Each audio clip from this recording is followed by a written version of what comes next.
دیکھیے ہم نے بات کی تھی کہ ہیڈ ریسٹ کیوں ہوتا ہے اور ہیڈ ریسٹ کا استعمال کرنا چاہیے. اسی طرح اگر آپ دیکھیں گاڑی کے اندر سیٹ بیلٹ ہوتی ہے اور ہمارے یہاں اب تو کمپلسری ہو گیا ہے، اگر آپ گاڑی چلا رہے ہیں اور آپ سیٹ بیلٹ نہیں پہنا ہوا آپ کا تو چلان ہو جاتا ہے. بٹ انفارچونیٹلی جو ساتھ میں بیٹھا ہوا ہے اس کا بھی چلان ہونا چاہیے، کیونکہ صرف ڈرائیور کی سیٹ خطرے میں نہیں ہوتی، جو ساتھ بیٹھا ہوا ہے اس کی جان بھی اتنی خطرے میں ہوتی ہے. بلکہ اب اگین آپ دیکھیں جو پیچھے لوگ بیٹھے ہوئے ہیں ان کی بھی، جو اچھی گاڑیاں ہیں ان کے اندر ان کی بھی سیٹ بیلٹ ہوتی ہے.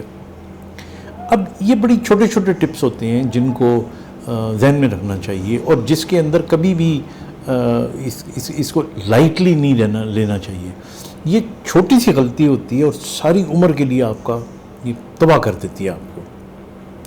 اب جو سیٹ بیلٹ ہے سب سے بڑا تو اس کا فائدہ آپ کو یہ ہوتا ہے کہ جب آپ کو جھٹکا لگتا ہے تو سر جا کے ڈیش بورڈ سے نہیں ٹکراتا، کیونکہ half of the injuries that occur go کہ ابھی جو ماڈرن گاڑیاں ہوتی ہیں ان کے اندر وہ ایئر بیگز ہوتے ہیں، وہ ایک دم سامنے آ جاتے ہیں، بٹ سب گاڑیوں میں نہیں ہوتے. لیکن جب آپ نے سیٹ بیلٹ باندھی ہوئی ہوگی تو پھر آپ کا جو جرک ہے وہ سیٹ بیلٹ لے لے گی، تو ایک تو ہیڈ انجری ہونے کا امکان کم ہو جائے گا.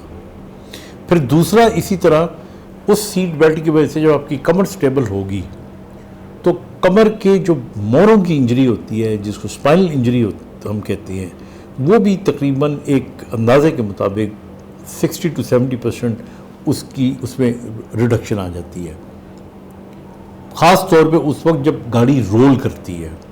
کیونکہ جب آپ سیٹ کے ساتھ بندھے ہوئے ہوتے ہیں تو ایک ڈیفرنٹ سٹیج ہوتی ہے، لیکن بعض اوقات گاڑی ٹکراتی ہے، ٹکرانے کے بعد وہ ٹرن کرتی ہے یا وہ رول کرتی ہے. لیکن اگر آپ نے بیلٹ باندھی ہوئی ہوگی تو that is a great safety major.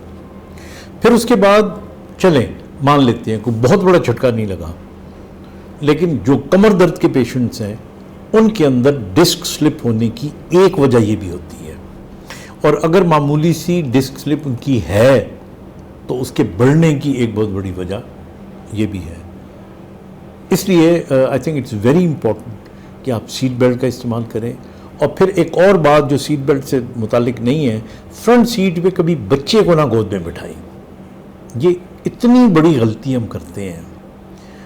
میں نے تو دیکھا ہے بعض اوقات آپ فرنٹ سیٹ پہ کیا بٹھاتے ہیں، وہ ڈرائیور نے اپنی گود میں بٹھایا ہوا ہوتا ہے بچہ اپنا، اس کے ہاتھ میں اسٹیئرنگ پکڑا ہوا ہوتا ہے اور اسے کہہ رہا ہو، مطلب ایک قسم کا یہ دس ناٹ فن، یہ کوئی خوشی والی بات نہیں ہے یا یہ کوئی کامیابی والی بات نہیں ہے. دس از اے ٹیریبل تھنگ. کیونکہ دیکھیں ہم لوگ تو ہمارے تو وی کم اکراس سچ پیشنٹس، مریض آتے رہتے ہیں نا، اور یہ چھوٹی چھوٹی سی باتیں ہوتی ہیں. اور جو کہ جس طرح موٹر سائیکل والا ہیلمٹ پہن کے رکھے، آپ حیران ہوں گے جس نے ہیلمٹ پہنی ہوئی ہوتی ہے کہاں اس کی ہیلمٹ جب ٹوٹ جاتی ہے، اگر نہ پہنی ہوئی ہوتی تو سر ٹوٹ جاتا اس کا اور وہ مر جاتا. لیکن آپ نے ہیلمٹ پہنی ہوئی تو آدھا آپ کو اس نے بچا لیا. تو اس لیے I will make a request to ایوری بڈی. بہت سی گاڑیاں ایسی ہیں جن میں سیٹ بیلٹ نہیں ہے لیکن لگوائی جا سکتی ہے، آپ لگوائیں. اچھا کئی لوگوں کو میں نے دیکھا ہے کہ وہ سیٹ بیلٹ نہیں پہنتے پولیس کے ڈر کے مارے کہ چلان نہ ہو، ایویں ہی اس کو پکڑے نا سیٹ بیلٹ کو، تو ایک ہاتھ سے ادھر پکڑا ہوا ہوتا ہے انہوں نے، پولیس کو دیکھ کے پھر چھٹ دیتے ہیں اس کو اور واپس چلی جاتی ہے. I mean that is also wrong. اس کو آپ یہ کسی کے لیے تو نہیں کر رہے نا، you doing it for your self. اپنی صحت کے لیے کریں، اپنی زندگی کے لیے کریں، اور ان چیزوں کا جہاں جہاں پہ بھی ممکن ہو سکے ایسی تمام چیزیں ان کا آپ خیال رکھیں.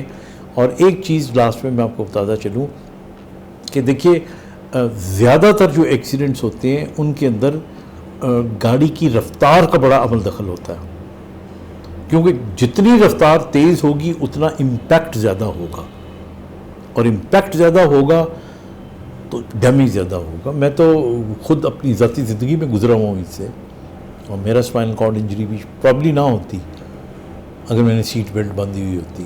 اس زمانے میں آئی واز ینگ، اس زمانے میں کسی کو پتہ ہی نہیں تھا، گاڑیوں میں سیٹ بیلٹ ہوتی بھی نہیں تھی. But now I think it is our job to educate our children. آج اگر میں سہارا لے کے چلتا ہوں یا ویل چیئر استعمال کرتا ہوں، شاید میں یہ نہ کر رہا ہوتا صرف اس لیے کہ میں نے سیٹ بیلٹ نہیں باندھی ہوئی تھی. اپنا بہت سا خیال رکھیے گا. Thank you.